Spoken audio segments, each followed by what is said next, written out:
No, you're holding yourself back. You're holding yourself back from the potential that you can't even see in yourself. Effectiveness is huge. And in the last week, I think we've offboarded like 13 members just because they haven't been effective. They've been good, but they don't want to be great. And how do you rate effectiveness? Great question. Let me show you this. The chart basically describes people from Z players to A players. Now, it doesn't matter because I'm already there. That is the strongest paradigm to operate from. 10K hit my bank account. You have so much conviction that you're like, 10K literally hit my bank account last month. And that's what you need. And I love what Neville Goddard touched on. He touched on the law of assumption. How much to the laws of the universe are you interested in? 100%. What's the one that kind of sticks out in your own mind? The biggest one for me is the law of polarity. Obviously, manifestation, reality creation does apply to the laws of the universe. I think there's really two key laws. So first off, law of assumption, I believe I have it already. It's already done. Yeah. And law of detachment, I don't really need all that much. You worked with Neuro. What was a big thing there in regards to working with him that's really kind of changed your whole paradigm? The biggest thing that don't let any sort of negativity or doubt creep in. Just have a mind that's a citadel of just optimism, positivity the whole time. That's good. It all starts from you. Like, your team is going to be a direct reflection of your goals, your standards, 100%. How you hold yourself, how you show up to meeting. Are you not an A player yourself? And that's okay if you're not. I'll not work with you though. That we're not showing the team enough that we're striving to be great. So how are you displaying greatness within your team to like demonstrate how the culture should be? Because the culture comes from leaders. And what I like to do a lot is like compare my teams to the best teams in the world. What? Sales team operates very similar to like a football team. If you compare a football team like Alex Ferguson in the late 90s, early 2000s probably. But when I was asked specifically about it, I was like, holy shit, I forgot about that. You've asked me about it. It's come back to light. And it was on the tip of my consciousness. But I didn't realize it. So that was an unconscious. It was an unconscious memory. Now, before we jump into today's episode, this podcast is brought to you by the Bond Brothers. And the question I have for you is, wouldn't you want to be walking around feeling like the man? I feel like that's a complete no-brainer. There's a real psychology behind how we dress. And when we look sharp, we move differently. And that's where the Bond Brothers come in. Irish Groomswear Supplier of the Year with their premium store in Goatstown. They offer luxury wedding suits, tuxedos, and expert personal fittings to make sure that you show up like a man on a mission. Head over to the Bond Brothers Instagram and contact Brendan, and he will make sure that you walk away looking dapper. Bond Brothers, where confidence is tailored. Books, that's the best thing. Just listen to it. Like, yeah. I'd rather listen to it twice than read it. Than read it once. So you never read at all? No. How did you become such a good speaker? Just trial and error. Just practice? Yeah. I mean, when you go and knock 120 doors a day, you get used to speaking, taking sales calls all day, and then it's pretty important. And what I used to do back in the day was I'd have like a book when I was reading. I wasn't like reading. I was doing this only for tonality, which was around reading a book like 10 pages each day, as if I was trying to keep like a 3-year-old engaged in front of me. Like slow stops, speeding up when it's not that interesting. Emphasizing words. Emphasizing words. And that's what we have like the AC guys do as well. They come in, that's like the first thing they do. Just read books out loud. It's not even, it could be any book. Yeah. Like you just literally read. Just read. Just read out loud. Nobody practices that. Man, it's stumbling to get the words. I need to bring that down. Sometimes people pay and you're like, well, I'm like, this is very simple. It's very simple. We don't need to make it. But it's so critical because we speak every single day. Imagine just getting so proficient and articulate at the words that come out of your mouth, and then obviously your thoughts that come with it. It comes down to what you watch, though, 100%. and like everything that you listen to. If you're listening to rap music, shooting this, shooting that, it's not going to happen because you're not listening to that level of English. Whereas I was watching The King last night with Timothy, and is that the new movie? Timothy? No, that came out in 2019. Okay, and it's about Henry V. And like how they're speaking back then, like you'll understand 80% of it. Yeah. But the other 20%, you're actually genuinely intrigued. You're like, what does that actually mean? Because it sounded so good. And just based on how it sounds. Just based on how it sounds. Okay. So like I've really gotten into that, and I watched Hamlet the other day. So I'm really getting into like scripture, listening to like a lot of poems. Interesting. Because like if I hear a word that I don't know, I'm like, well, I'd like to learn that. People go and try to learn French, and you're like, well, why would you learn French when you don't even know English too well? And there's so many words, man. Yeah. The more words you learn, the more words like, I just couldn't even believe this exists. But there's a great term I came across for our use of words. It's called lexicon. Okay. So everyone's got a lexicon. It's your basically your range of words that you can use. And I often find if you can add more words into your lexicon, into your your vocabulary, you can describe things way better. You can become a much more engaging person when you've got more words that you can use. And people are like, I've never heard that before. And automatically they find you more interesting. And then on top of that, if you understand what the word is, people are like, this guy's somewhat intelligent, Yeah. And subconsciously people are like, wow. They're intrigued. They're intrigued, but they're also impressed. Yeah. When you're using a good use of words, they're like, this guy's done his due diligence, It might be even the same thing that you just said, just in a different way that nobody says it. Yeah, so key, man. So key. What else have you tapped into in regards to sales and like improving how you come across and like such on tonality and anything else? Anything else in particular? I think that was the main one. Like if you, my biggest philosophy is like I don't overcomplicate things. I keep it very, very simple. Like somebody else will tell you to do 17 different things and I'm like, just do this. Like if you do this every single day for the next 90 days, I guarantee you'll be better at English. And you can pick up any book. Do you want to grab a book over here? I'll literally show you. I'll show you because I need one more sound check anyway. So I'll show you an example. Let's go for. I like this book. All right, pick a page. What number? 82. Page number 82. What is this book? This book is called 7 Habits of Highly Effective People. The 7 Habits of Highly Effective People. Stephen R. Covey. It's a very famous book, actually. Considered one of the most inspiring books ever written. Wow. Have you read this? I've read parts of it, yeah. A great part of it is the win-win concept. And this applies to business. What does that mean? And just for life, like, there's a lot of people out there that could have the win-lose mentality. Like, if I win and the person loses, no one really wins. But say in your case with AST, when a prospect comes in and joins, they're getting a win-win because you're winning because you've got a great service and a great product, and they're also winning because they're going to get a great outcome from your product. But there's some services, business, and products out there that are win-lose, where the customer might come in but not be a beneficiary of what you talked about or what you said. Yeah. Very key. Very key. Yeah, I love Very that. key. Yeah. It's funny you said that. I don't believe in coincidences. This is talking about taking the initiative, and a lot about client success is just initiative, right?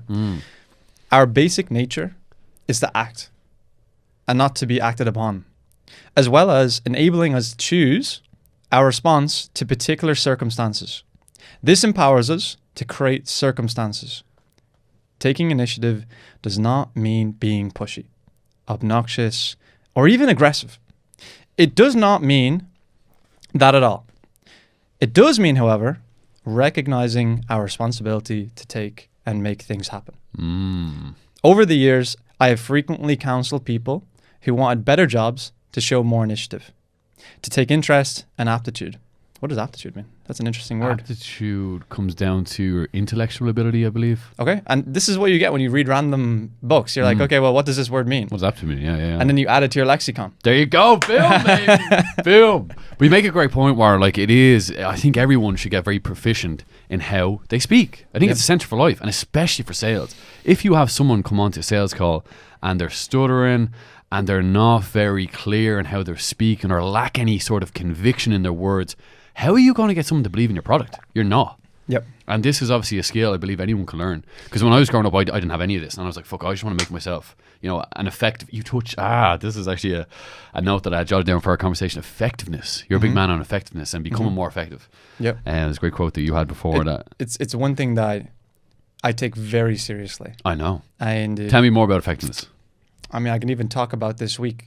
If your business is not using AI enough, you'll have like 4 or 5 different people in your team doing things that one person could do. You could have 4 or 5 B players, or you could just have one A player with an A+ player called AI, right?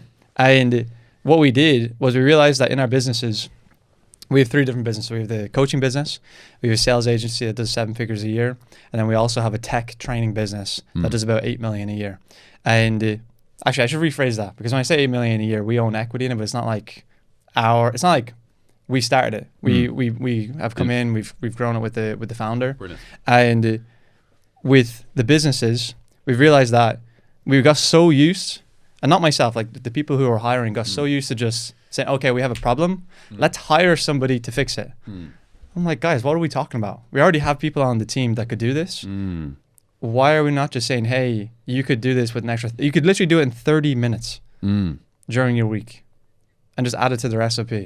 And so effectiveness is huge. And in the last week, I think we've offboarded like 13 members just because they haven't been effective enough. Yeah. And they've been good, but they don't want to be great. And how do you rate effectiveness? Like, what's the barometer of like, like you have SOPs and things like that, but how do you actually rate if someone isn't hitting the mark, let's say? Great question. Let me show you this. It's a chart, and the chart basically describes people from Z players to A players. Now, it's not, 26 different types of people, but let me find Does it this. go I think I see it on someone's story. I think David probably posted it one of the weeks. So how it looks is Z players, and I'm going to use an analogy with this, right? Let's say you have or let's say you're in your hometown, right? A Z player, they define the problem. That's like, so let's say there's a fire next door, and John turns around to you and goes, by the way, there's a fire next door. Good man, John. There's a fire next door, by the way. Yeah. Okay. That's a Z player. They do nothing about it. Right. D, they define the problem and outline 3 solutions. They go, okay, there's a fire next door. We could leave the building. We could get a fire extinguisher, or like we can go run and grab a hose. Like, bro, just grab the fire extinguisher, just start doing it. And is this, are you describing the D player? Or that's a D player. D player, okay. C player, everything before, but they ask which one should we go with. So they lack initiative. They lack initiative. A B player recommends which solution to go with. It's like saying, hey, James, I think that we should get a fire extinguisher and put the fire out. Make the decision. A players, they implement it, and then they tell you afterwards, hey, there was a fire next door. I got the fire extinguisher. I put the fire out, and I'm letting you know now. Yeah. And then A+ players, you don't even know that there was a fire. They've just taken care of it. They've just taken care of it. That's the best, man. And how do you create more A+ players? Like, when you're trying to manage and train someone into becoming an A+ player, what would you say the procedure is like? It's because you work within a team, so you're obviously seeing this firsthand. And obviously large teams, like you described, 3 different companies. And yeah, we have, I think, around 80 staff between sales reps, admin, operations, marketing, virtual assistants. And I think, as I said at the start, I keep everything very simple. And one of the simplest ways to describe it is, does this person want to be great? Do they want to be great? Man, what a great question that is. Do they want to be great? And if how many people even admit that they want to be great? Not many. Not enough. Not many. Not enough. Well, why do you think that is? Because you're a man with a lot of self-belief, a lot of self-confidence. You've got conviction. I would believe, just from being in your presence and obviously this conversation far, believe that you're either destined for greatness or are great already, which I don't think is a bad thing. I think the biggest issue we have, man, is not enough people thinking that they can go on and become great. Yep. That's the issue. But how do you tap into that? How do you tap into greatness? 2 questions. So the first question was around, why do you feel like people don't want to be great? Yes. And then how do we cultivate that? Not only for yourself, but like people in the teams, right? The first side of it is, if I'm hiring somebody and I feel like, when I'm hiring somebody, I'll feel like I'm going to want to hire them within the first 10 seconds anyways. It's like I have a very good intuition based on like who I think will mesh well with the team, have good culture. The only thing I don't know is how effective they are, right? And that's why we'll always do like a task or something for them to do, see how quickly they'll get it done. Do they ask me questions? Do they recommend me which one to go for? Or do they just do it, right? And send it back, and I didn't even see it in the WhatsApp messages. And we have a lot of people around us who want to be good. And those are the people I really don't want to hang around with in 2026. It's like one of the things I'm very aware of, not to spend too much time with somebody who just is okay with being good. Fuck that, man. I don't want to be around being people good. Like being average. It's just being average. I don't care, like, even if you're good, right? But it's actually it's going to limit you, because if you're destined for greatness, if you not even destined, man, you just know you're you're going to become great. Having someone that's 2 or 3 levels behind you acting as good is going to drag down your energy and your frequency every time. They've done studies on this where if you get 4 different peer groups, and in one of the peer groups you get somebody who is negative or like they're below average, the effectiveness of the team goes down 50% compared to the other 3 groups. By just having one person who's negative. That's why one of our laws in our team is integrity. Everything spoken about, everything done is only done within the team and to yourself. We don't gossip. Gossip kills momentum. But also it casts bad energy. cast bad energy, Yeah. bad karma, bad energy. Abracadabra. I looked into the word abracadabra. What does that mean? Talking about looking into words. I think it's an Arabic word, and obviously when we think about abracadabra, we think of a magician pulling a rabbit out of a hat. Mm-hmm. The direct translation and definition of the word, I create as I speak. Okay. So as you talk bad about someone or gossip about someone, you're creating bad energy.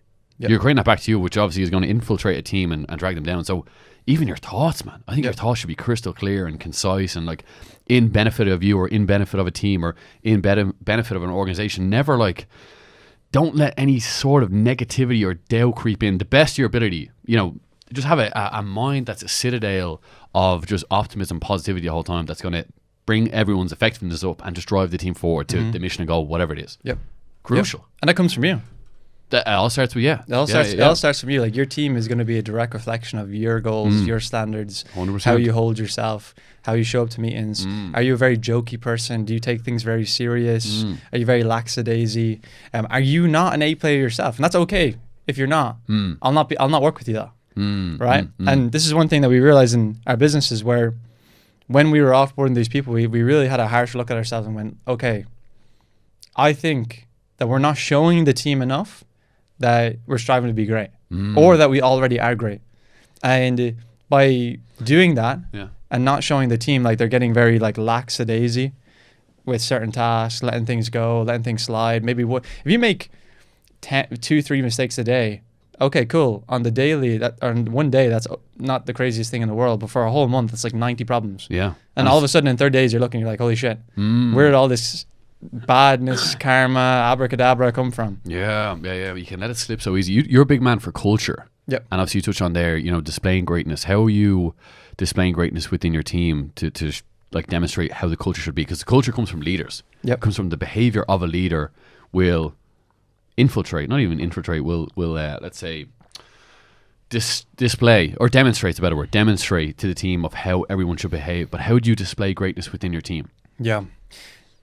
I think people have like a really negative connotation around comparison. And what I like to do a lot is like compare my teams to the best teams in the world. Wow. And what I mean by that is if you like, let's say we have a sales team, right? Sales team operates very similar to like a football team. And if you compare a football team, like let's say Alex Ferguson in the late 90s, early 2000s, probably recognized one of the best managers of all time with that team. You're talking about Cristiano Ronaldo, Paul Scholes, Roy Keane, Wayne Rooney. And when I name those players, like what comes to mind when it comes to standards? What comes to mind for you? Well, you're talking about the pinnacle. You're talking about the best of the best, the creme de la creme. Like they are outstanding. I just think they're ruthless winners. And if somebody is going below the standard, what do you think those players did? They got dropped. They weren't on the team. They wouldn't have, they wouldn't have made the team. Probably wouldn't have made the squad either. Yeah.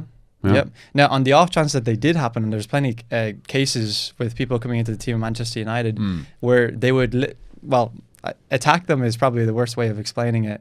They'll go after them. They'll test them. They'll see like how resilient they are. Yeah. And if somebody crumbles under that pressure, they're gone. One, they're like telling them to leave, and then two, they're going to the gaffer and going, "Get this cancer off my team." And so, what I call that, it's not snitching, but it kind of is. It's called team enforced standards, and because they know how important the collective consciousness of the team is. Yeah. And if even one person comes in and thinks negatively, gossips, holds people back, maybe tries to get the team to turn on the manager, that's terrible for the whole organization. So when I'm talking to my sales teams, I'm comparing them to the best in the world. I'm comparing them to other sales teams as well that maybe are doing 2 or 3 times more revenue. How are they showing up each day? How are they training? Yeah. At this point, I think in the last 7-8 months, I've not ever done one sales training. My team knows that I can sell. My team knows that I could teach them, but I don't need to teach them. They'll do it in their own time because it's just like a soccer team, right? You can do your trainings. I'll do your mindset trainings. We'll go through your pipeline. I'll go through how you're thinking. I'll go through your word tracks. What are you saying on a daily basis? But majority of the time, they just get extra coaching on the side. They'll pay for their own extra coaching because they know the standard is so high. If they drop off 1 month, they're off the team. Yeah. And how do you raise your own personal standards? So, a leader inside of an organization leads by example. That's the number one thing they do.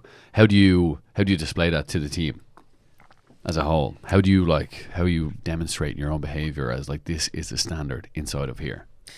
I think if I was to bring it down to one thing, it's a very high say-do ratio. Every time I say I'm going to do something, You go and do it. it's done very quickly. I'm not waiting around a week to get something done. Well, that's what integrity is. That's what integrity is. A trust within yourself. Yep. Having a spine in your body to be like, yeah, my word is my bond, basically. Yep.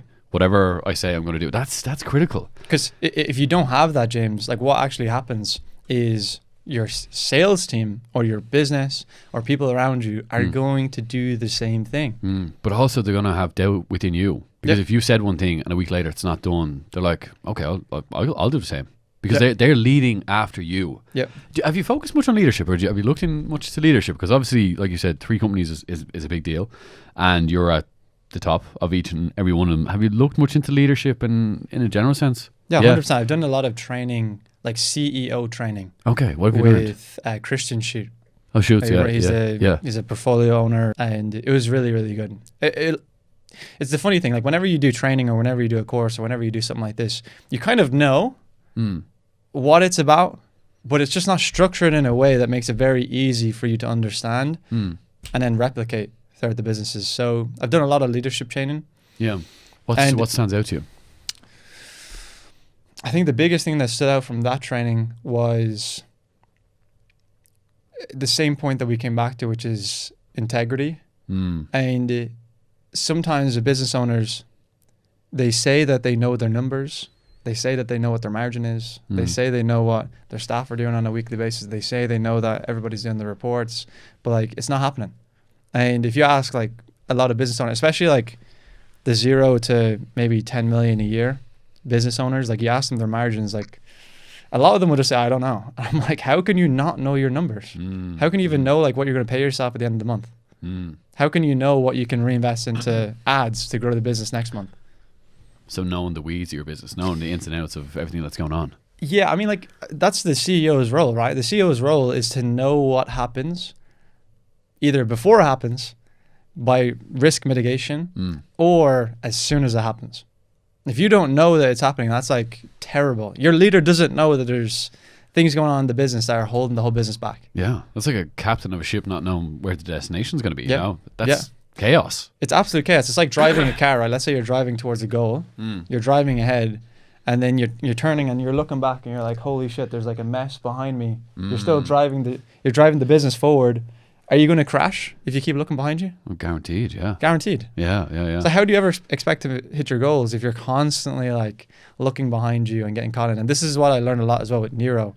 I did Nero's course and training just before doing all the leadership training. And the only reason I did the leadership training was to get a bit more clarity on like how people at the top do it, how people who run billion-dollar businesses do it. Yeah. So that I'm like, all right, well, I already know what it is. Why can't I build a business like that? Why can't we scale a company to I love that 100 question. million processing a year? Why can't that be worth 1 billion? Why can't we sell that in 2 or 3 years? Like, why not? Why not? What's holding us back? Nothing. Yeah. And so we will get back to the conversation in just a second, but if you're enjoying this episode, please leave a 5-star review, share with a friend, and make sure to hit that follow button for the next episode. And what this will do is just help the podcast grow and grow so I can get bigger and better guests as we go along. All the best. And one of the questions that you asked me earlier was around like, what do you think, or like, why do you feel like people only want to be okay or only want to be good and they don't want to be great? Yeah, or the greatest. Just comes down to not having clarity. Yeah. Not having clarity. Not about knowing their own sense of direction where they're going. About direction, about who they are, who they're becoming. Because I think you walk with such, I only keep coming back to the same words, but confidence and conviction when you know where you're going, what you're about, what you're doing, and who you're becoming. It's just like straight through the wall. Like, I'm going this way, and that's what I'm destined to become. And that's why I believe you can tap into greatness is, like you said, clarity. Yep. I just know where I'm going, how I'm going to do it, and who I'm going to become on the way. And where are you going? For me personally, for me, a few directions. One definitely with the podcast, man. I have big aspirations for the podcast to keep on growing this more and more. To what? You know, I want to become the best in the world at some stage, man. Okay, and who is the best in the world right now? Who would be the best? It's got to be the king of all podcasts, like Mr. Joe Rogan. Yeah. Joe Rogan. How many episodes does he do? Joe Rogan has done, roughly when I checked last, I think he's done 2,500, probably more. Okay, and how many does he do per month? I think at the moment let's say maybe 6. I don't know. Probably does more. 6. Okay. Yeah. So 6, and this is what comes back to clarity, right? We don't know what the best in the world does, so we want to get clarity on how many reels, shorts, YouTube videos does he put out on a weekly, monthly basis? Let's say he puts out. He's got 2 different channels already, so that's good. Let's say he puts 6 episodes out a month, and let's say about 16 YouTube videos in total, and then shorts. Let's say he does about 25. Okay. And what stands out about Joe Rogan's content, his messaging? Who he is. Yeah. So the biggest thing about Joe Rogan, he lives by what he talks about. So he's a warrior, he's got the kickboxing, the jiu-jitsu background. He's very likable. He's a comedian. Yep. He's curious. He's interested. He's a man of integrity. Once again, he's a man people trust. He's a man people like. And he's just curious about the world. So that combination adds up to becoming a great podcast. And he's a great speaker as well. And he's brilliant insights too, yeah. Yep. So with that example, James, like if you want to be the greatest in the world, going back to the example of like comparing ourselves to the best, it's not a bad thing. Like if you're I love your perception on comparison, man. I think it's key. Like people say, comparison is the death of all happiness. In a sense, it is like materialistic things, X, Y, and Z. If you're not exactly where you are right now and you're like comparing, you're only going after money, and you're only doing it for monetary goals, or you're only doing it for materialistic things. I don't think that's a really good way of looking at life. But if you're talking about an end goal, you just gotta ask yourself, who is doing it the best right now? Yeah. What are they doing? And as the saying goes, greatness always leaves clues. If you pick up on how they are, and you apply and copy their behavior and mindset, you are destined to go on and become them in your own way. You want to have your own kind of individual take on it and your own individuality around it. But I truly believe if you look at someone great, like your example is brilliant there, Warren. Compare them and start copying their behavior and apply it. And to be honest, man, look, I idolize Joe Rogan, pretty big thing. I admire him a lot. And, I've taken a lot over the years to listen to his podcast and now apply it my own way. And that's what I'm trying to bring into to fruition with the podcast. But, and let me ask you, do you want to become great? Guaranteed, man. I wouldn't have started. I honestly don't. It's a mad thing to say. I do want to become great, man, yeah. And it's not from an arrogant standpoint. I want to leave my mark on this world, man. And I believe I can leave it in a great way. Can I pull you up on one thing that you said? Pull me up on something, man. Pull me up on all. The word want. I will.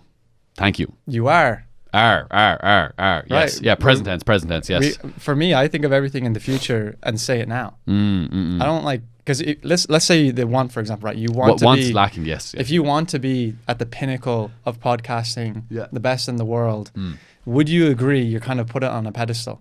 Like you just said, you have like a really good ideation of like Joe Rogan in your head. Wouldn't you agree you kind of put him on a pedestal? Yeah, guaranteed, yes. And if you have something on a pedestal, do you ever typically get it? No, not at all. So what's the benefit in saying I want if you know that you're never going to get what you want? Nothing at all, man. You pull me up and you correct me properly there, because want is lack, and I'm aware of that, but I know I just said it, yeah. And I'm not saying that to be like, hey, no, not at all. Like not a gotcha moment. No, I know I'm sharing that because the moment you change away from I want to, I need to do this, or you're putting it, not only are you putting it on a pedestal, you're putting it further away. And you could never, yeah. Why can't you post a couple of reels this month, today, and they go viral, and all of a sudden you're getting compared to Joe Rogan? There you go. Why not? Why not? It's a question. Yeah. Like this is something that we bring up in our marketing teams all the time. It's like, why do we need to wait to give ourselves permission to be great? Why do we need to wait for permission to do things right now? It's a great question to ask. Like, why not just quantum leap? Yeah.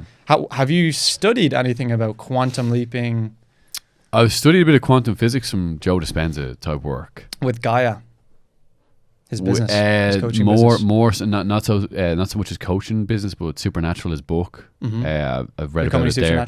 Becoming Supernatural, and then he's another great book. You Are the Placebo. I've listened to that one. And what is the other one? Breaking the Habit of Being You. We touched on quantum physics there as well. Yeah. But tell me more, because you're obviously quantum leaping. Quantum leaping, yeah. Have you applied to your own life? I'm guessing you have. 100%. Yeah. 100%. In what way? If you were to talk to me 4 years ago, I'd be flipping burgers at McDonald's. Right, I'd be the same. I'd be a guy with like massive limiting beliefs, hold myself back, X, Y, and Z. Yeah. And I can just even give you examples. Quantum leaping is saying if you see a massive goal in front of you, first off, you're never going to get it because you're calling it a massive goal. It's on a pedestal. It's at the pinnacle of the mountain. There's nothing beyond that goal itself. Yeah. Because if you're at that goal, right? If let's just say in simple numbers, you want to get to 10K a month. If you're at 10K a month, you'd probably be asking yourself, how can I get to 20? So you got to start asking yourself, how would I get to 20? Instead of saying, how would I get to 10? Yeah. Right? And then you'd be saying, I'm already at 10. Matter of fact, I had 10K hit my account last month. And some of the examples in my life have been going from working at McDonald's, making $1,200 a month, going into door-to-door sales, making $6,000 a month. I mean, that's like 5xing your income, right? It's not, $6,000 a month is not I knew it myself. I need to earn more if I want to have kids, I want to have a house, I want to do this, I want to do that. And again, get rid of the word want, but that was the way I was operating back then. And then I was like, okay, well, my philosophy was if I can take one step back to have the opportunity of taking 6 or 7 steps forward, why would I not take that? Of course, yeah. If it gives me, and I didn't even know it at the time, but what I was doing was I was giving myself permission to take a step back, to quantum leap forward. And an example, when I left door-to-door sales, that same month, I did like maybe 1 week of door-to-door, and then the final 3 weeks was doing remote sales. I think I made maybe 2,500, 2,600 in remote sales, like 1,000 from air at the time, selling broadband door-to-door. Yeah. It was like minus 5 degrees in December. I said, I need to stop doing this. And we went into the January, and I was like, okay, well, if I was already at 10, 15K a month, what would I do? Like genuinely, if 15K hit my account last month, what would I do? Yeah. I was like, I'd probably fly to Spain. I wouldn't stay in Ireland for January. I would 100% get to somewhere warm. So I was like, right, how much is it? Let me book it. Me and Josh went, booked the flights. It was €100 flights. It's in January, super cheap. The accommodation was maybe 1K, €500 between us. We were swapping the couch and the bed each week from the studio. I was working in the room. He was working in the studio, or not the studio apartment, the kitchen. Yeah. And that next month I made 15K. By giving myself permission. And that's what a quantum leap is. And that's what a quantum leap. Environment is so key in that instance as well. Yeah. Taking yourself out of where you've known yourself to be before. Being in your bedroom at home, like you said, selling the broadband, you're connected. Environment kind of ties you to an identity, I sometimes find. 100%. And if you can break free of that, and like you said, go to Marbella, get that flight, you and Josh switching between the room back and forth, that's like, your brain's like, okay, I'm morphing into someone new here. Yep. And your identity and your beliefs can be hardwired then. 100%. Let's touch more on identity. Like, what do you feel like people get mixed up on more and more about when it comes to like identity? What do I believe they get mixed up on? Yeah. Like, what do you feel like they get like the biggest thing, misinterpreted? man, people don't even know who they want to become or who they are already. And then I think a big part of identity is, what your own subconscious believes about you to be true. Yep. Where people are living with this, I often describe it as like your subconscious is like a track. Like them old vinyl players. They have like 10 or 12 songs on them. You play it, same song comes over and over again. Same thing with your subconscious. It's just replaying thoughts from your past beliefs that you've had, and it's playing out in your life and over again.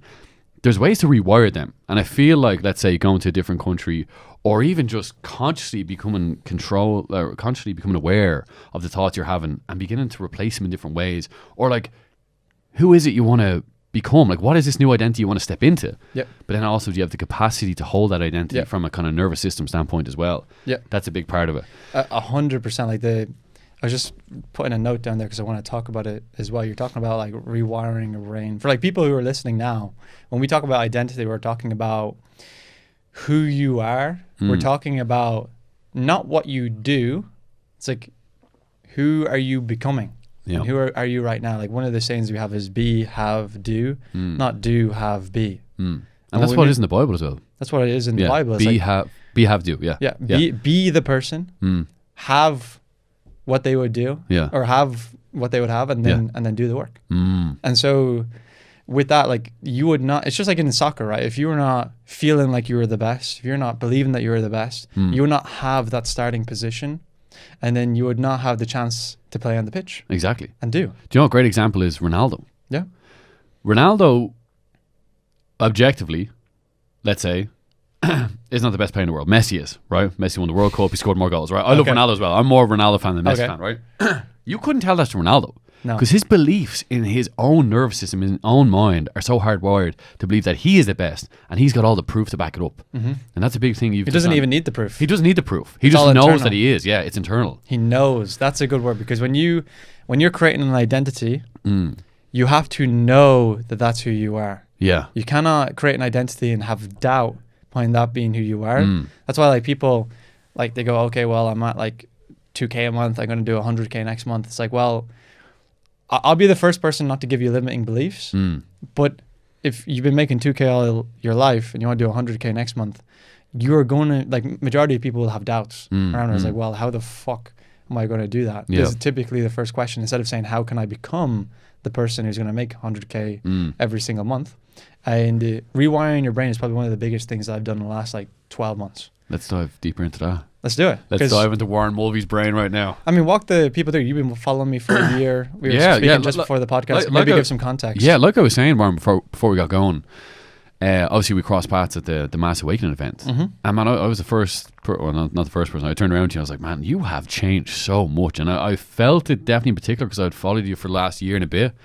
I was like, your energy and how you're showing up and how you're presenting yourself, and even you stand on stage that day with this speech. It was beautiful, and there's a degree of awe about this fella. I was like, this guy's changed a lot.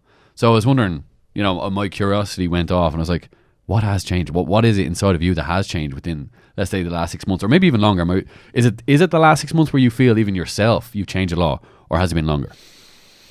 Great question. I would think the last year has done a lot. It's like I've done a lot, and I've experienced a lot. Yeah. And I've changed the way I think about certain things in my life. And what I mean by that is a lot of when we talk about the subconscious mind, when we talk about these thoughts, X, Y, and Z, first off, I realize that your thoughts are not even real.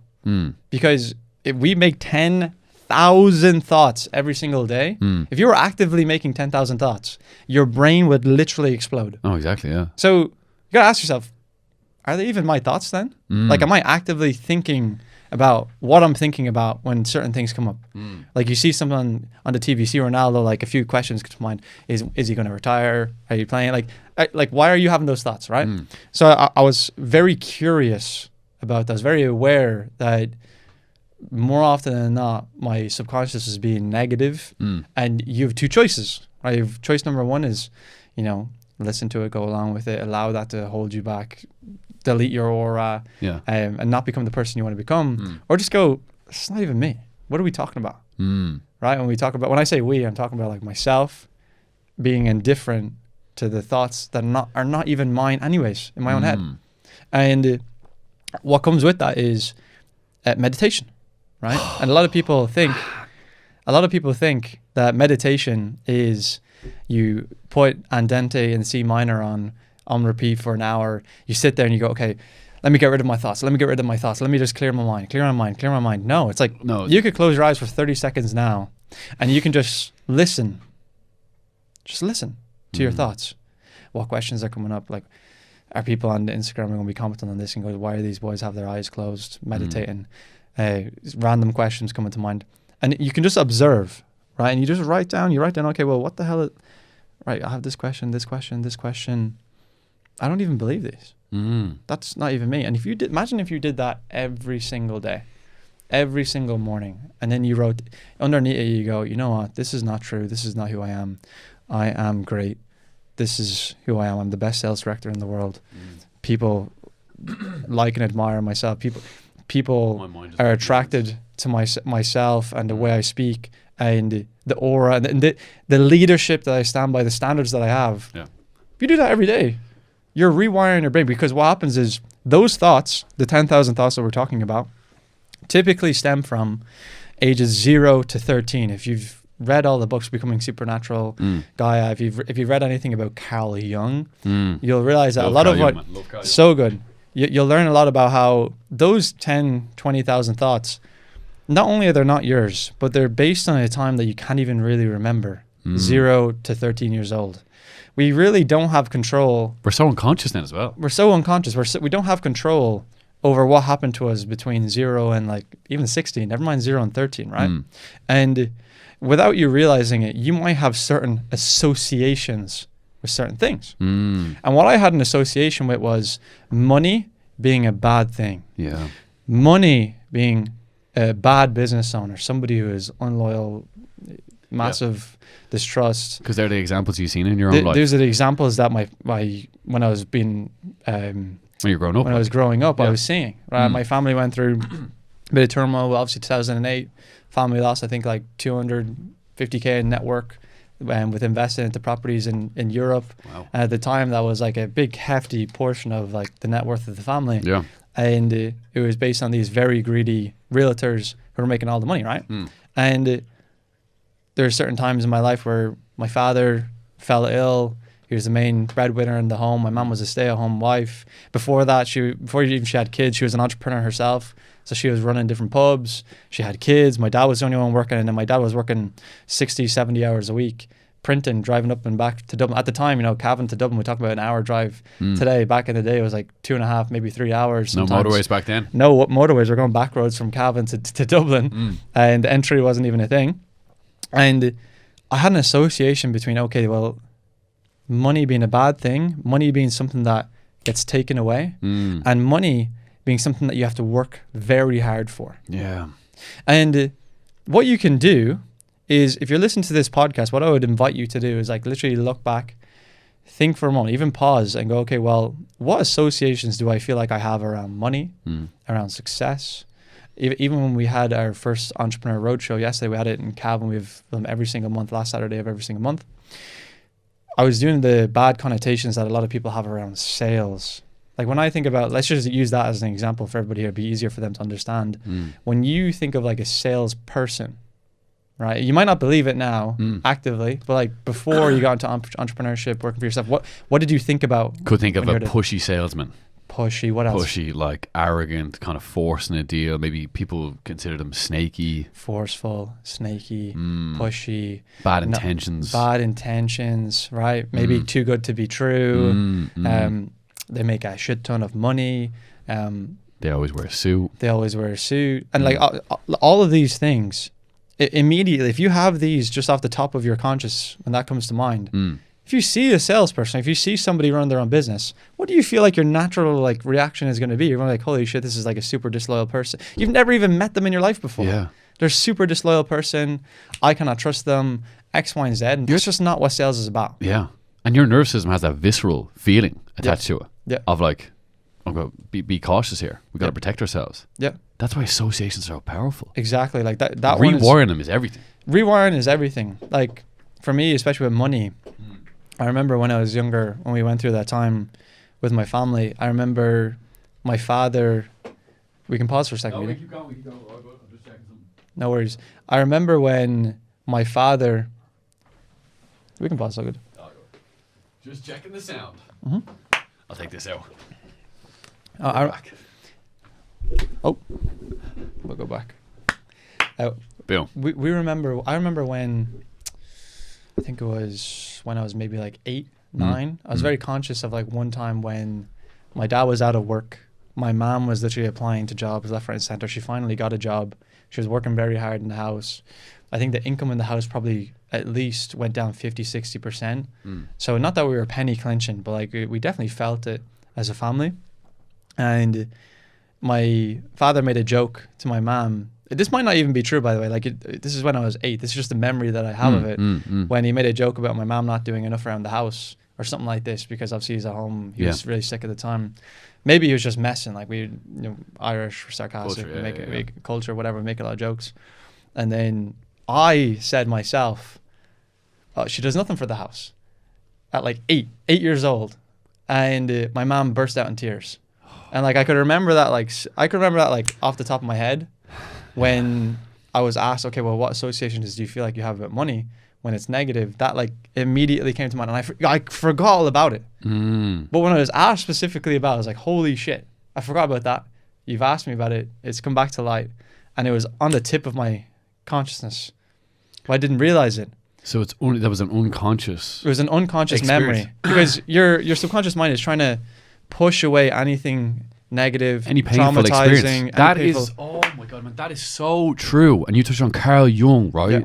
And I never understood this quote, man. He used to say it over and over again until recently. Excuse me. He said, until you make the unconscious conscious, it will rule your life and you will call it fate. Exactly. Imagine that you hadn't become conscious of that memory when you were 8 years old. And, you never brought awareness or any insight into your own mind, Warren. That would have played out and you would have went your whole life experiencing that feeling, that internal belief, and that would have formed your identity and your behavior and how you act in the world. And you would get to 60 and you're like, oh, that was the faith of my life. Yeah. No, it wasn't. You were not conscious of the unconscious part of your brain. And traumatic events, what we don't want to do in life, we run from pain. Humans avoid pain more than they run for pleasure. Yep. And that is why all these memories, let's say, are cast to the back of your mind to never get looked at, never get explored, because it's easier if we don't look at them and continue forward. But you don't realize that that unconscious part of a traumatic event or memory is always playing. It's on the record player of your mind, playing over and over again, and it's ruining your life, and you're completely unconscious to it. Completely. And there's one thing that you could do about it, though, right? If you do bring them conscious, as Carl Jung says, you could ask yourself, what would my mom have said in that scenario if we were rich? That's a great reframe. Like, I think she probably would have said, obviously, that's what we have the housekeeper for. Right? Yeah. And if you've studied Carl Jung, you understand that based on his teachings, what he talks about, he states that your brain does not know the difference between imagined reality and what you're seeing in front of you. He talks about that, doesn't he? All the time. This is why, like, even Air Force pilots, they go into a dark room when they're practicing and they just imagine what it's like. They play the same songs. They play sounds. They practice scenarios where, like, let's say Mayday, Mayday, or the engines that they're cutting. What would you do? What would you press? How would you move your hands? How would you react? And it becomes so real, especially with the sound, that you're reenacting it then. And they do that, obviously, because it's so much cheaper to do that 1,000 times than reenact when it's happening. Engines cutting off in real life in a jet. How often do you use mental preparation? Because visualization, it's interesting you said that. There is the only real reality that I'm beginning to believe is just your imagination. And then your own reality just plays out what's already inside your mind. So the first reality, let's say, is in your imagination. It's already done. And then it's already done. It's already done, baby. And then you just play it out in reality. But how often do you tap into that for different scenarios in your own life? Like, are you using it now with the tour you're doing around Ireland? Or how do you let that play out? How do you use your imagination, let's say? Good question. It's probably the first time I've been asked this in a while. Oh, it's the first, is it? I love at least not in a while. Yeah. I think if anybody is working on their teams, they already know this answer because we practice it every single week on a Thursday call at 2:00. And we ask everybody, did you do your aura showers? Aura showers? Aura showers late at night. Oh, what's that? So, like aura as in A-U-R-A, aura. Like, exactly, aura, right? Like if you're going to bed. Well, actually, I had this question written down. I know I'm cutting across you. I just want to ask. Because I was on a call with someone recently and I was telling them about the upcoming podcast with Warren. And they're like, that guy's got a lot of aura. And I was like, I agree. How do you define aura yourself? It's the presence in a room. Beautiful. And that's exactly what I would say. Aura is just your, they call it a biofield. Yeah. And that's what someone picks up on. That's what you're radiating. What you're radiating. We're all energetic beings that operate from a frequency. You can feel it. You can feel it, exactly. You can feel an example is like if you have a fight with your girlfriend and you didn't resolve it and you come home from work. Tension. And she's cleaning the dish. But in her mind, she's like, fuck this guy, X, Y, and Z. You know that she's thinking that. And you're not. That's an example of negative aura. Negative aura, I was going to say, because when we think of aura, we only think of the positive, but there also is that negative field of aura. But let's go back to, you're dead right, presence. I would associate what aura is more than anything is a great degree of presence within a human being, and then you feel that energy from them. Yeah. Because like if you're present within yourself, you can operate from whatever consciousness you want, and people tend to be, when they're more aware, operate from a higher frequency. Because you're like, why would I not want to feel good? Yeah. It makes so much sense to have joy, love, peace, expanded emotion instead of being contracted with fear, grief, and apathy. Let's go back to the aura showers. I'm loving this. Yeah. What's an aura shower? It's very simple. You put on some classical music. You put on a playlist, maybe some songs that you really enjoy. So any songs that like get you into that feeling of like, okay, like thinking bigger. Greatness is usually not rap songs. It's usually not songs with any words in them. Just instrumentals. And the reason that you're doing it is because whenever we're working, our days, like people think that because we're just into frequency vibration that we don't work hard or like we don't do this or don't do that. Typically when we finish a day, we left it all out on the table. Like not that we pushed. Pushing is like if you jump off a boat and you're trying to push. To me, it's like the scenario where you jump off a boat and you just fall because the energy between you pushing off the boat goes one way and you just fall. I don't believe in like pushing or like trying to get like a goal done or like locking in or anything like that. I feel like grinding. If it's already done, you're not even pushing, right?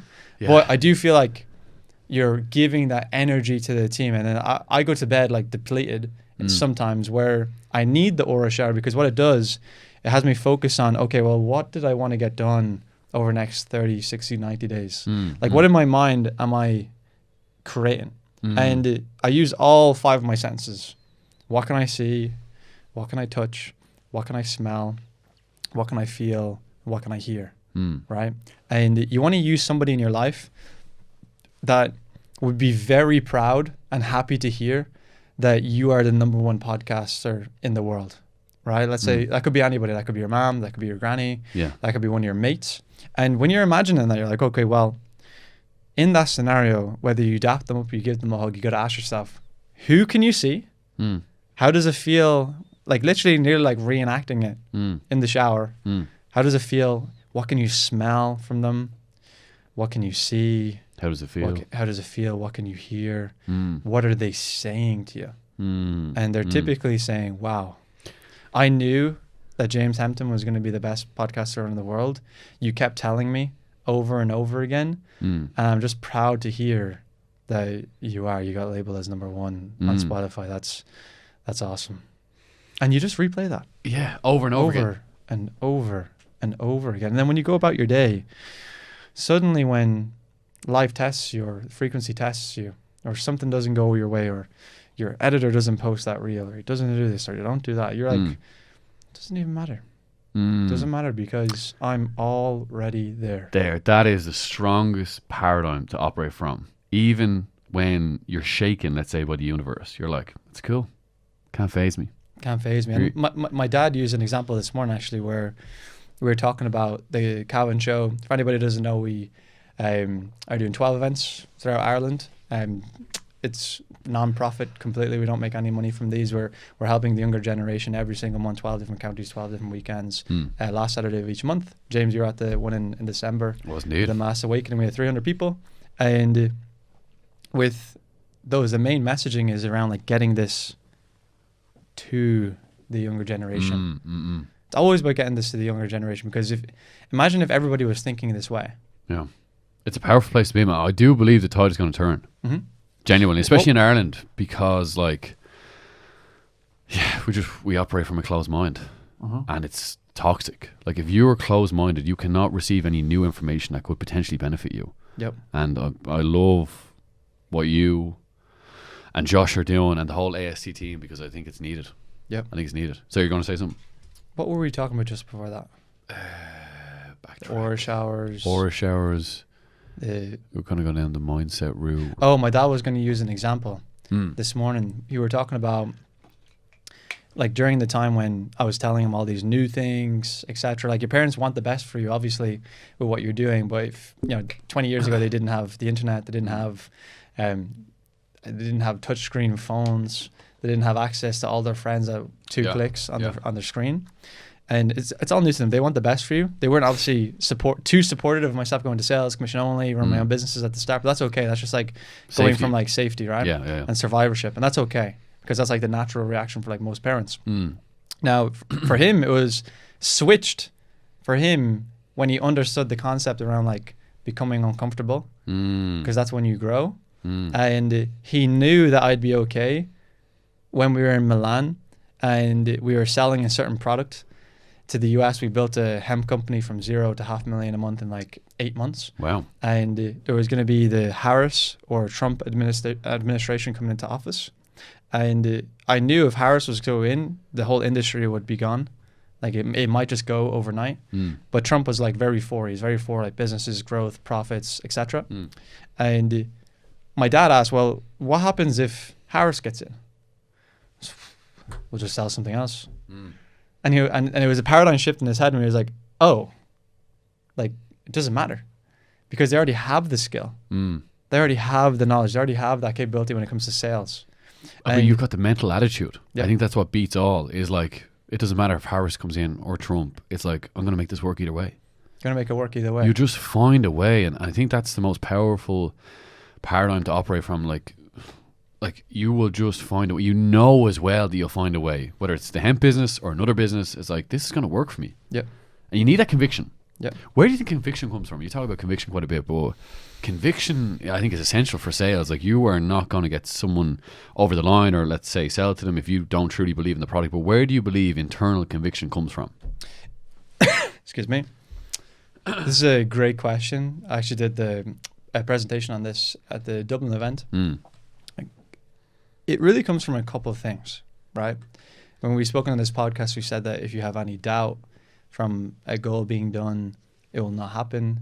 We haven't spoken about clarity, and we haven't spoken about internal confidence to make that conviction happen. So those three things, right? Let's go there. Three things. Let's talk about doubt first. If you have any doubt behind the goal happening, how can you even have conviction in it? And that's why when people make their goals way too big, they cannot have conviction in the difference between 2 and 100K a month, because it's too big of a stretch in their mind. It's too big of a quantum leap. But going from 2 to 6 is tripling your income. So why not go from 2 to 6 first? Yeah. Get to 6 and go from 6 to 12. And I think that's a big part about confidence, is finding evidence within your work to know that you can go and do it. Like if 100%. Say you want to get to, because I was actually working with a client with this recently. Say your aspirations are like the 100K and you're at 2. Yeah. Like you said, it right now, where you don't believe in limited beliefs, but that is a big jump. I'm conscious times. So. Yeah, it's all good. But if you can get to 2 to 6, it's evidence that you can climb 3 times. Yeah. If you get a 6, why not get to 20? Yeah. You can get to 20, and now the gap keeps narrowing. If you can just find small wins in your process of achieving your goal, you will get there way faster. 100%. And there's no like, break down the time. Yeah. Like break down the time as in, like, ignore the time scale and just be like, you know you're going to get there. Break it down. Yeah. Because this is something I've... It's called micro wins. Micro wins, yeah, micro wins. Yep. Yeah, I know. He brings it up. Here, I was going to ask you this question because I'm fascinated on winning. I believe you're a winner, and majority of guests I have on are all winners. So I'm just fascinated with winning in life. And if you want to be great, you've got to have a lot of wins. How do you look at winning? Like, a better question to ask is like, how do you define winning even for yourself? It's very different for like every single person. This is why Alex Ferguson was really good at what he did with the Man United team, because every single person in his team had different goals, different aspirations, different reasons they were motivated, and different ideas in their head of what winning looks like and what success looks like in their life. So if you're listening to this, I'm going to say it in a way where it's going to apply to your life, not just to mine. Yeah. And in every single one of our businesses, I'm going to show you here, we have a wins channel, right? Brilliant. And I got the insight from a team that was doing 100 million a year in revenue top line, and the channel in their Slack that was popping and popping and popping all day long, hundreds of messages, was their wins channel. Wow. And no matter how small the win was, every single win built momentum. I love that, man. Activity builds momentum. And if I look at this, it's like 1,172 wins out of 2,000, reviewed Patrick's call. Next one, posted first reel on Instagram. Next one, I went for a walk this morning. Next one, I went to the gym. Yeah. Next one, new deadlift PR today. Next one, went to church and light jog done. Next one, had a coffee this morning and looked at the sea. Nice. Cold shower and gym, meditation and visualizations. Brilliant. 20K cash collected day. Fantastic. And then all of a sudden, if you put 20K cash collected day as a micro win, all of a sudden it's not a big win. Yeah. It's small in your mind, and if it's small in your mind, it's normal. And if it's normal, it happens all the time. And what I love about that in particular, and just winning in general, what winning creates inside of you is a feeling of accomplishment. Yeah. And when people can feel accomplished with the task they've done, whether it's the cold shower, making 20K, whatever it is, you grow from that. That's where 100%. The growth happens. Yep. Instead of not being able to look at your day and see your accomplishments. That's, like you said, momentum works in one of two ways, positive, negative, and you want to just keep on showing up each and every night. That's how high achievers and people of excellence and greatness get there, is because they achieve so many wins on a daily basis, and they operate from that frequency and vibration of, I am taking control of my life. Like you said before, Warren, I came across a really yours. Walk in like you own the room. Yeah. Walk in like you own the building. Yeah. Because you've done the work on yourself and you've got all these wins stacked up, and people feel that off you, man. And like you said before, that's where the aura comes from as well. Yeah. It's huge. Yeah, Huge. 100%. Because like when you walk with that conviction, as you said, like shit just happens. Small things just happen. Yeah. Opportunities come your way. And there's no coincidence between the opportunities. There was one time when I was really getting into all of this. Yeah. And I was like, all right, well, I had an inspiration. And my inspiration and my intuition was telling me, man, I need to like take Affinity sales training more serious, and I need to scale my sales agency. Right? That was my intuition. That was May last year. Yeah. For the 2.5 years before with AST was perhaps a charitable organization with what we were doing. Like, of course we were helping people, but like we were not taking it as seriously as we could have. And I was like, okay, well, let me step into a new identity. Let me cut my hair off. I had a big head of curls out before. Let me move from Milan to Marbella in the south of Spain. Let me move into a new place. It's much easier to create a new identity when you change your environment. Guaranteed. And when I was creating the sales agency, I was okay, well, we have Affinity sales training. Let's call the agency Affinity Growth Partner, right? And our logo means create your reality in Nordic. We only found this out like a year after we created it, and we created the slogan when we created the business, which is create your reality. That's wild. There's no coincidence behind that. When I moved into my apartment, I kid you not, the first night that I went to sleep, I looked literally looked at the roof, and the light was 2 squares, right? Oh my God, man. Crossing each other. And if you cut it in half, you would have our 2 logos. You would have the 2 logos of the businesses. I had an inspiration to scale in my bedroom. In my bedroom, right in front of me. Man, that's wild. And I was looking up and I was like, okay. That's a sign. The synchronicity. That's too many synchronicities to do that. We took Affinity more seriously. We've been helping so many people since then. We took it so much more seriously. And when we take it more seriously, people get more wins. People get more direction in their life. They're getting into roles. Yesterday we posted 102 job postings. We make it statistically impossible for them not to be in roles. Yeah. And with that Affinity Growth Partner, within the first 30 days, we brought on 10 clients. And I was like, all right, there's no coincidences here. Not at all. It's all building up to who I am. And what was the big part? Sorry, I am, and my whole life is building up to who I already am. Who you already are, yeah. Let's bring this one in for landing because I'm cautious. Time you obviously have to catch a flight. You worked in Euro. What was the big thing there in regards to working with him that's really kind of changed your whole paradigm? The biggest thing that I worked with him on in my one-to-ones was that age between 0 and 13. The associations that I didn't even know I had around money, around life, around success. And how do you reprogram them? And you reprogrammed it by asking the similar questions of like what would have happened if my family was rich? And then replaying those scenarios over and over. From a visual standpoint? Exactly. Close my eyes, replay it 100 times, maybe for a couple of days. So that memory of my mom crying no longer exists. That memory of my mom crying doesn't exist to me. That memory is her laughing and saying, we've got so much money. Why would I do anything in the house? We have 2 cleaners. We have 2 housekeepers. Yeah. So it doesn't exist anymore. I love that. And then when you think of kind of future-based outcomes, like the whole manifestation side, because he's obviously big in reality creation, and that's what he builds his business off. How has that applied to you? Like, how have you? Because your identity's changed so much. That and it's such a beautiful thing to see. I love seeing people grow and develop, and I find that you've really found yourself. Let's say of who you want to become. How did he help you do that, or did he help you do that first off? He did 100%. Okay. 100%. And how did you tap in? Because I'm fascinated, man, with like the highest version of ourselves. Now people think, oh, it's all woo woo. No, there's like a version within you that is like operating at 110%, man. He's just like off the Richter scale in where he's going in life and what he's doing, how he's showing up, and the conviction and confidence he has in himself. Yeah. One of the biggest books that he had me read was The Parallel Universe of Self. Oh no! And I know you've just gotten it this morning. Oh, it literally arrives tomorrow. That is crazy, man. That is crazy. No such thing as synchronicities, because as you just said, there's another version. As you said, there might be another version of you. There 100% is another version of you. Yeah. There's a version of James who's dead broke, who's on the side of the road, who's homeless. Yeah. Just like there's a version of James who is on top of Joe Rogan right now. Oh, there we go. In the podcast, not physically, but like in the but like in the podcast rankings on Spotify. There's also a version of you that maybe went into sales. There's a version of you that maybe went into building an agency. There's maybe a version of you that traveled the world for 10 years. Maybe there's a version of you that became a yogi, for all I care, or went and studied meditation in India, for all I care, right? And you just got to choose which one you want to be. Yeah. It's like a video game. It's like if you know they're all laid out in front of you, there's millions upon millions of scenarios that could happen, and you know now that you have a choice which one you can become and be right now. Which one would you choose? Yeah. And how did you tap into that version of you with Neuro or with his assistants, or was there any advice that he gave you to like really channel your energy into the version, like the man that you are today? Yeah, the biggest thing was not believing in coincidences ever, period.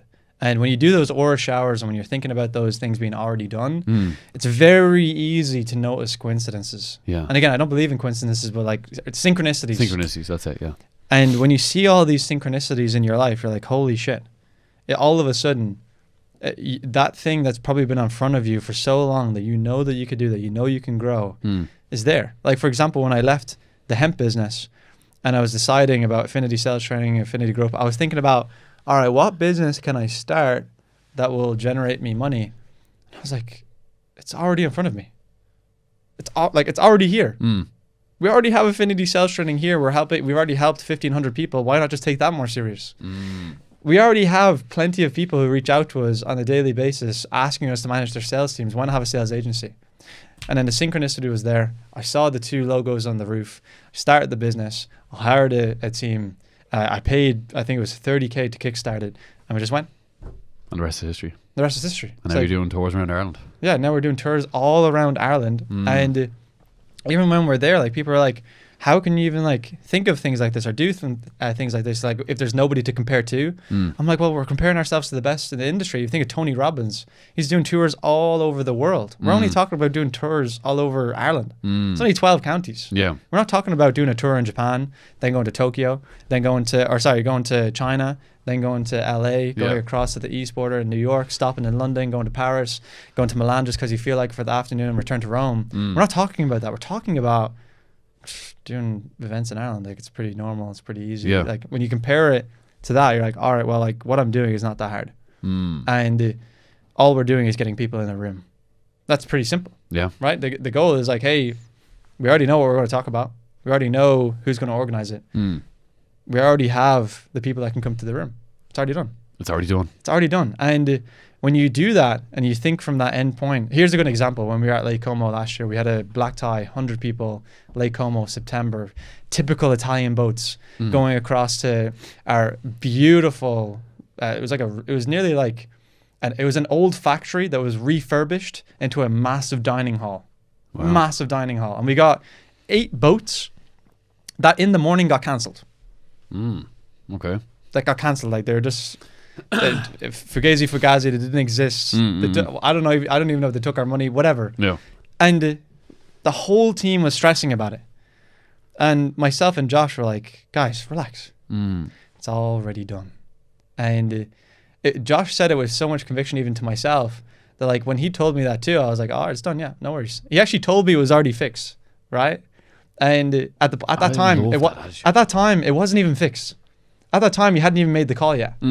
And he made the call. You know, we hand them a couple €100 in cash each. All of a sudden, cash fixes all problems. Yeah. And it was fine. Or like yesterday, 6 p.m., Cavan, evening time. People are telling me, oh, you'll never get a booking for 15 to 20 people last minute. And I was like, guys, it's already booked. And they're like, oh, you booked it? I was like, yeah, we're going into Cavan in like 20 minutes. And I step outside and I call every single restaurant in Cavan. And you made it happen. 5 of them said no. And the next one, I was like, you are going to absolutely hate the request I'm going to give you. And they're like, what is it? It can't be that bad. I said, last minute, 20 people, dinner, big tip. Can we make it happen? Yeah, we maybe do like 6 and 6 and put them together. I was like, I don't know. If you can do it, we'll be there. And we were there. And everybody was already packing up and getting ready to go. And I told them that we're leaving because it's booked and we're going to go because I knew that it was already done. just like when I was talking about earlier, it's like if you know that 10K a month or 15K a month or 40K a month is already done, you would literally just tell people that I made 40K last month or I made 10K last month. 10K hit my bank account. You have so much conviction that you're like, 10K literally hit my bank account last month. That's how much conviction you have behind 10K coming in this month. And that's what you need. And I love what Neville Goddard touched on. He touched on the law of assumption. Like you have assumed there that you've got that table or the 10K or the 40K. You just know what's going to happen. Yep. Have you looked in much, just before we finish, Bo, have you looked in much to the laws of the universe? Or are you interested in 100%. what's the one that kind of sticks out in your own mind for kind of creating your own? The biggest one for me is the law of polarity. Oh, you mentioned this before we got going. Yeah, 100%. Like I was totally fine. By the way, if the booking didn't happen in Cavan, I was completely fine with it. Yeah. Because I was happy to go home. Oh, can I tell you? Oh man, this is so key as well, because obviously manifestation, reality creation does apply to the laws of the universe. I think there's really two key laws. So first off, law of assumption, I believe I have it already. It's already done. Yeah. And law of detachment, I don't really need all that much. The same way you're like, we can go to dinner, we don't go to dinner. It doesn't matter. No. You can't be phased by the outcome, but you know you'll get what you expect to get already. Yeah, it's like the example where my dad said if Harris came in, what would happen? It was like, sell something else. Yeah. Doesn't matter, we're still selling. But that's such a positive mental frame to have. Yep. Which is not rare. It's definitely not rare, but I think we need to see more of it definitely in this country as well. And it's not also fake positivity either. It's with conviction. I think there's a lot of fake positivity that is pushed on younger people now. Yeah. My sisters included, where like they're maybe not doing so well at 1, 2, or 3, and they're getting told, "Oh, you're the best at this. Don't worry, it's okay." And the worst thing you can do is then also open TikTok, Instagram, which is just going to reconfirm all of this because it's the algorithm. It knows what you're thinking about. It knows what you like. And then all of a sudden you get a video from somebody who tells you, if you don't know what you want to do, that's okay. But that's not okay. And you've studied mental health nursing. Like how much of like a negative impact do you feel like fake positivity has on people's, especially young people's minds these days? Yeah, I think what it can do more than anything is make them, how would I describe this, but like delusional in a very negative sense. I believe you can have positive delusional, but like, I don't know, it makes people more lost, and it definitely is a negative, man. Yeah, I think making someone more lost and thinking that everything is okay is definitely not right, because you're not preparing them for what life is going to truly bring them at some stage. And you're actually you're making them more weaker and not stronger, meaning they'll be more sensitive to the world, and then on top of that take more offense to everything that comes their way. Yeah, sensitive snowflakes. Yeah, sensitive snowflakes. We're actually making weaker humans as well, which is not a good place to be. So yeah, there's also a theory, like if I had told you that there was an animal 5,000 years ago that like for the replacement of its natural habits, its natural tendencies, its natural way of being, sacrifice all of that for shelter, for being told it's a good boy, it's a good girl, that sacrifice all of that for being, told to come with me and submit, basically, like a dog 5,000 years ago. Yeah. That's basically what's happening to humans now. Where if you talk to the average 18-year-old, an average 18-year-old doesn't know how to change a tire. Never mind like take care of themselves. And with all of that, like you're creating humans that are relying on AI, relying on external sources, not relying on their own. They're not effective humans. They're not relying on their own intuition. They're responding to an email and they're just chucking it to ChatGPT instead of being like, okay, well, how could I respond to this? And that combined with AI, because AI will just tell you what you want to hear anyways. It has like it literally has a mode, and if you ask ChatGPT to be serious with you, it'll tell you, are you sure? Because I'm been modeled to make sure I tell you the right thing so that you don't leave the app and you don't have like a negative review about the app itself. And all of this builds up to a society where people feel like they're doing good, kind of, but they know they're not doing good. They know they could be doing better. They're outsourcing themselves. They're outsourcing their emotional training and practice to other people. The ability to think, it's huge. To take care of themselves. They can't even take care of themselves, never mind if they have kids. And there's a huge problem in Ireland with not having kids, because our birth rate is the lowest in Europe. And if in 20 years, if the birth rate stays the same at where it's at, there'll be 60% less people on the island if we don't bring people in. That is a crazy stat. I didn't even know that. I didn't know that. But if you think about it, we have like a 1.2 or 1.3, maybe not 60%, like definitely 50% lower. It's low. 1.2 babies per woman, and it's going lower, which means at least 46% of the population is 100% gone in the next. And the biggest issue is there's less competent men that are assertive as well, that have some agency over their life, or And that are capable as well. There's nobody that they're turning to be like, hey, using these as an example to compare themselves to and be like, all right, I want to be like that person. Yeah. The closest is like maybe Andrew Tate, Tristan Tate, etc. And like they have their own ways of doing things. Yeah. Etc. They're a good role model when it comes to business, but when it comes to like the personal life, the majority of people, I'm not quite sure. But when it comes to somebody in Ireland, like who can they look up to? That's a good point, man. We definitely need more role models. Yeah, guaranteed. Because if their role model is Cardi B as a girl, or their role model is like, who's a guy rapper like Lil Baby, talking about X, Y, Z, doing sex, X, Y, and Z, drugs, guns, violence, X, Y, and Z. That's not good for society. No, and neither is aspirational. But for young men, they look up to these guys that have the fame, the wealth, the money. It's like, oh my god, I want to be like him. Yeah, exactly. That's why we're doing the roadshow. That's why we have such massive intentions with Affinity Sales Training. We're actually also applying to be part of QQI, Quality and Qualifications Ireland, to be an actual accredited course in the country. Brilliant. And the reason we want to do all of this is nobody has like these role models to be like, okay, I want to be like these guys. Nobody they can turn to be like, I want 100% want to be like that. I want to meet them in person. Yeah. I want to go to their road shows. Dress like them. I want to have the values. Dress like them. I want to have the values like them. I want to look up to them. Conviction, I want to be like, confidence. all right, cool. They're married. They're going to become married men. They're going to have kids. They're going to show me all these paths. And that's why a lot of people are drawn to Affinity Sales Training. It's not even for the sales training. That's why when people ask me about it, I'm like, I'd rather rebrand the brand to Affinity instead of Affinity Sales Training, because more people just join because they want to be part of something bigger than themselves. Yeah. It's part of something where there's a group of people that are telling them, if you're not doing something right, they tell you you're not doing something right, instead of saying, that's okay, you're okay, X, Y, and Z. No, you're holding yourself back.